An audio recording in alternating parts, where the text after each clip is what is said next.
Di Mesir, Nabi Ibrahim dan Bunda Sarah bertemu seorang raja. Karena di Mesir juga kerajaan, nggak kayak kita republik ya. Nah, kebetulan raja ini sukanya sama perempuan cantik. Karena Bunda Sarah perempuan cantik, jadi raja mau sama Bunda Sarah. Tapi ada yang aneh bin ajaib. Ketika raja mau menggoda Bunda Sarah, tiba-tiba badannya nggak bisa digerakkan. Nah, dari sana raja tahu, oh ini bukan orang sembarangan. Nah, sejak saat itu Nabi Ibrahim diberi hadiah oleh raja. Dan tahu hadiahnya apa? Emas? Berlian atau apa? Kita lihat. Ternyata hadiahnya bukan perhiasan, bukan emas, tapi seorang budak perempuan. Kulitnya hitam manis, tapi budinya sopan santun dan taat. Kasih hadiah. Sudah sejak lama Nabi Ibrahim hidup di Mesir. Sudah sejak lama juga Nabi Ibrahim dan Bunda Sarah menikah. Sarah yang soleha berinisiatif, ya udah Abi nikahin aja itu pembantu kita atau budak kita. Oh ya, lupa ya nyebutin tadi namanya Bunda Siti Hajar. Menikahin aja itu Siti Hajar, siapa tahu nanti Abi punya keturunan. Nah, akhirnya Nabi Ibrahim menikah dengan Bunda Siti Hajar. Jadi istrinya ada dua, satu Bunda Sarah, satu Bunda Siti Hajar. Tidak lama kemudian Nabi Ibrahim dan Bunda Siti Hajar dikaruniai seorang bayi laki-laki. Alhamdulillah punya bayi laki-laki ya. Tapi ada yang agak sedihnya juga. Ketika bertahun-tahun nggak punya anak dan sekarang sudah punya anak laki-laki, gitu ya, sama Allah disuruh silakan bawa anak laki-lakimu dan ibunya ke suatu tempat. Jadi Nabi Ibrahim harus membawa Bunda Sarah dan bayi, ya waktu itu Nabi Ismail yang masih bayi dibawa ke sebuah tempat. Di manakah tempat itu?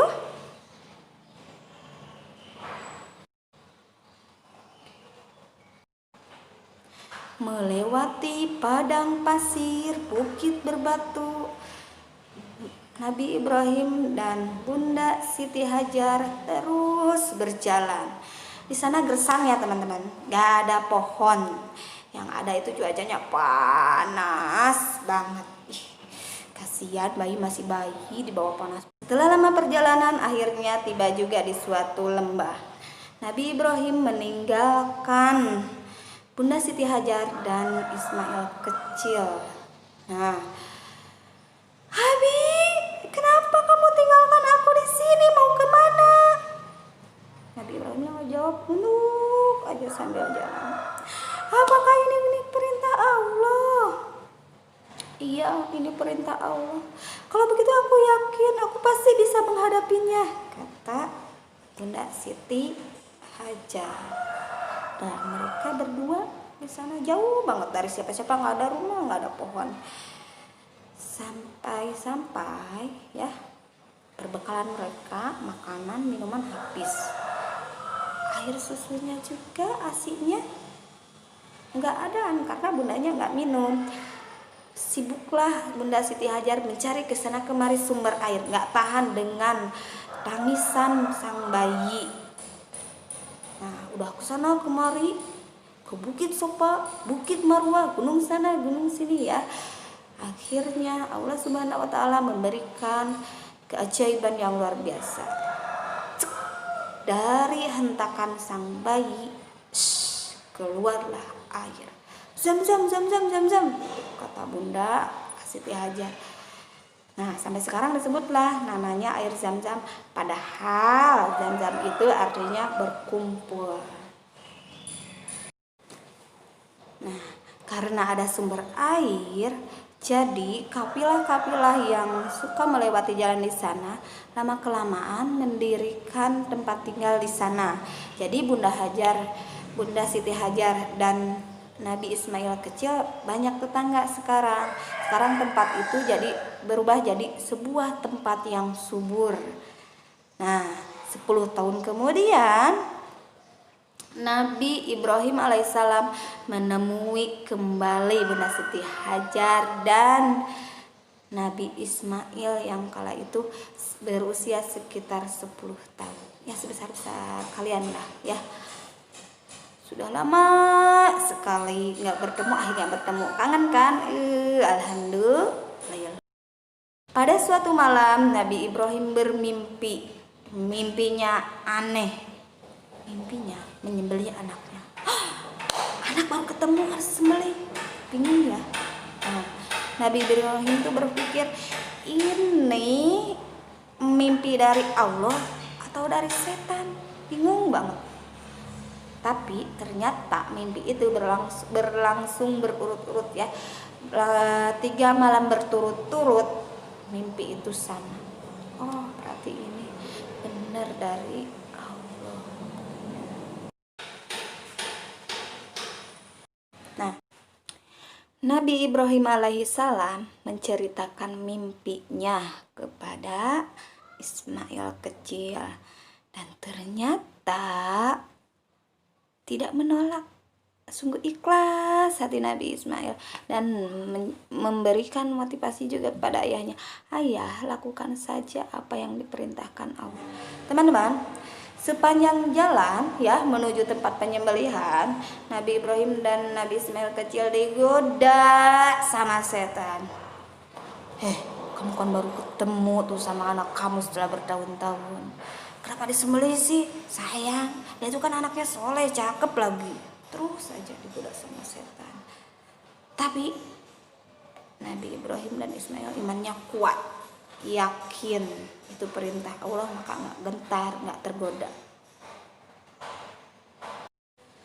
Nabi Ibrahim ngambil sebuah kerikil kecil, dan plung.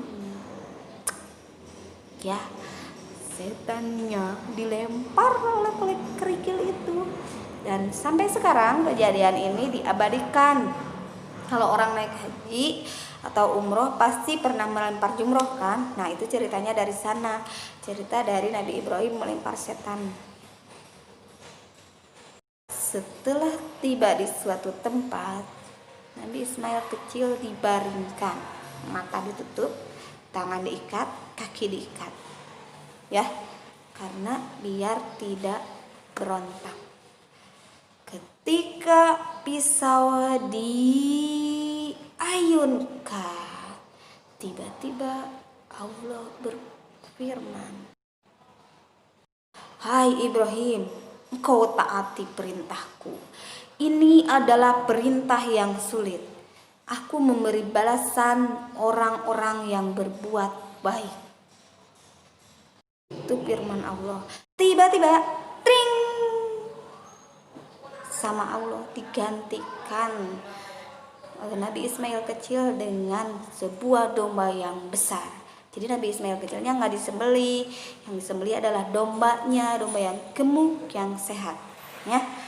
Dan kejadian ini diabadikan sampai sekarang, dinamakan Idul Kurban atau Idul Adha. Boleh nyembelih kambing, boleh nyembelih sapi, kerbau, unta, dan lain-lain. Nah, siapa yang kurban tahun ini? Alhamdulillah kalau ada yang sudah bisa kurban. Kalau yang belum, kita kurbankan kejelekan sifat kita, diganti dengan sifat-sifat kebaikan ya teman-teman. Atau sebenarnya teman-teman juga bisa menyisihkan uang untuk kurban dari sisa uang jajannya, itu boleh banget. Ayah bundanya atau ibu bapaknya pasti senang kalau ada anak yang seperti itu, dan lebih senang juga kalau anak-anaknya jadi anak-anak yang soleh.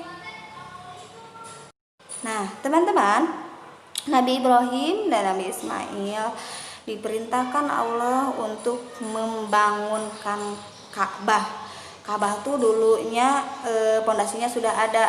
Nabi Ibrahim dan Nabi Ismail kecil disuruh untuk meninggikannya. Mereka berdua kerja sama, jadi cepet beres. Gitu juga kalau kalian di rumah kerja sama pasti cepet beres. Bata atau batunya ditumpuk dan ditumpuk. Lama-kelamaan kan tinggi kan, nyampe di atas kepala susah kan. Nah, Nabi Ibrahim dikasih akal yang cerdas sama Allah, dipakaikanlah batu untuk menyanggah. Dan batu ini ya kuasa Allah Subhanahu wa taala. Batu ini ajaib loh, bukan sulap, bukan sihir. Ketika Nabi Ibrahim mau ke atas, tiba-tiba batunya naik. Itu dalam sebuah riwayat diceritakan seperti itu. Ketika mau turun tiba-tiba merendah sendiri ya, nenekin sendiri. Dan sampai saat ini ada loh batunya di Mekah. Namanya Makom Ibrahim. Kalau yang sudah pernah naik haji atau umroh pasti pernah melihatnya. Nah, itu dia kisah tentang Nabi Ibrahim dan Nabi Ismail.